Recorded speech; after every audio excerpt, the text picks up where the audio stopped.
Сәлем баршаға, қалдарыңыз қалай? Менің YouTube каналыма қош келдіңіздер. Сіздерді өз каналымда көріп отырғаныма қуаныштымын. Бүгін біз осындай үгілмелі шашылып пісетін керемет палау жасайтын боламыз. Сіздер де міндетті түрде жасап көріңіздер. Өте керемет болып шығады. Бүгін Аллаға шүкір, оразаның 2-ші күні. Ұстаған оразаларыңыз қабыл болсын. Бүгін ауызашарға мен осындай керемет палау жасадым. Сіздерде міндетті түрде жасап көруге кеңес берер едім. Өйткені өте оңай рецепт. Ең алдымен біз өзімізге керекті заттардың барлығын жуып тазалап алатын боламыз. Бүгін біз палау істейміз. Кешкі ауызашарға алынғанса. Осылай бірінші қазанымызға, қызып тұрған қазанымызға майымызды құйып, сосын ет салатын боламыз. Қазанымыз қызды, майымызды салды, құйдық.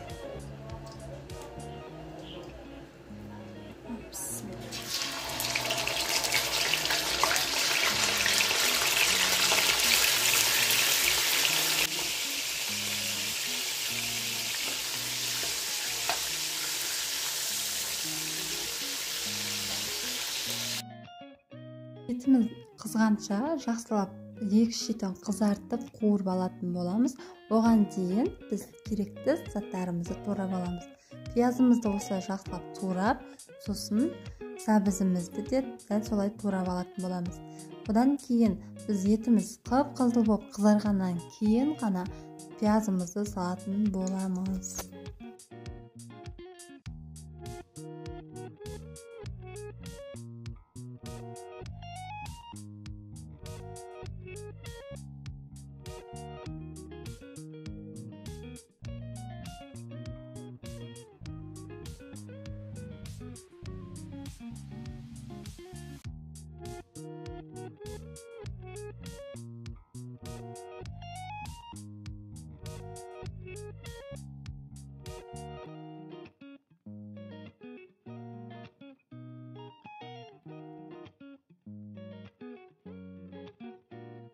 Мінекей менің етім осындай керемет болып қызарып шықты. Яғни екі шеті де қып болып әдемі болуы керек. Піскенде де өте тез піседі. Мінекей осылай қызартып қуырып, сосын пиязды жақсылап қызартып қуыратын боламыз. Яғни бұл менің әжемнің рецебті. Осылай қып-қызыл қуыратын болсақ, палауымыз керемет болып шығады.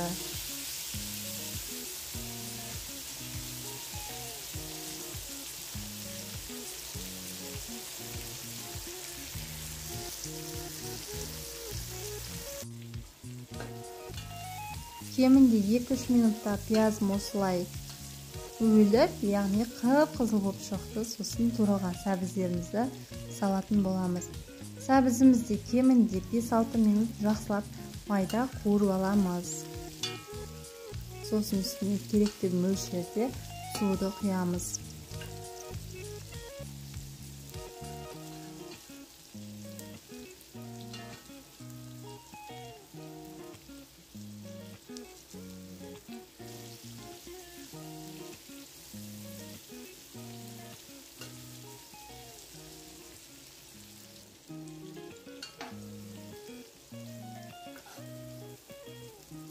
Мінекей біздің сәбіздеріміз осылай өлу керек, яғни оларда кішкене қуыру керек. Сосын үстіне суымызды құйып, дәміне қарай тұз, сіре, межез, немесе чеснок салсаңыздар болады. Мен ешқайсысын салған жоқпын, жай ғана тұзды ғана салдым. Сосын суымыз 15 минуттай жақсылап қайнау керек баяу отта. Одан кейін күрішімізді, өзімізге керекті мөлшерде күрішті аламыз. Менде бұл жерде 1 килограмм күріш. Жақсылап күрішімізді 2-3 мәрте қайтарып жуатын болсақ, күрішіміздің суы тап-таза болған кезде ғана палауға салсақ болады. Осылай палауымызға, яғни сорпамызға салып, күрішіміз судың бетіне бату керек. Одан кейін астын қатты отқа қойып, кішкене суын тартып алғаннан кейін жақсылап біз палауымызды демдейміз.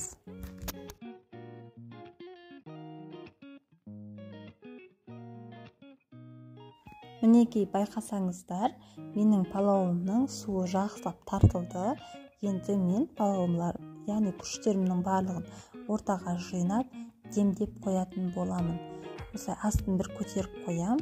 Одан кейін барлығын ортаға жинап, ортасын кішкене пышақтың көмегімен немесе вилканың немесе осындай капкірдің көмегімен ортасын кесіп алатын боламыз. Сосын 10 минутқа демдейміз. Біздің палауымыз дайын болып шығады. Міндетті түрде астын осы кезде өте баяу отқа қоюларыңыз керек. Себебі асты жабысып қалуы мүмкін.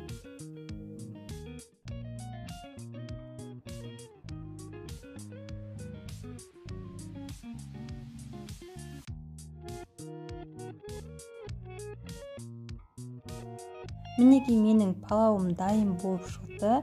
Байқасаңыздар, өте керемет болып шықты, өте дәмді, әрі палау күріштерім үгітіліп, бөлек-бөлек болып, керемет болып шықты.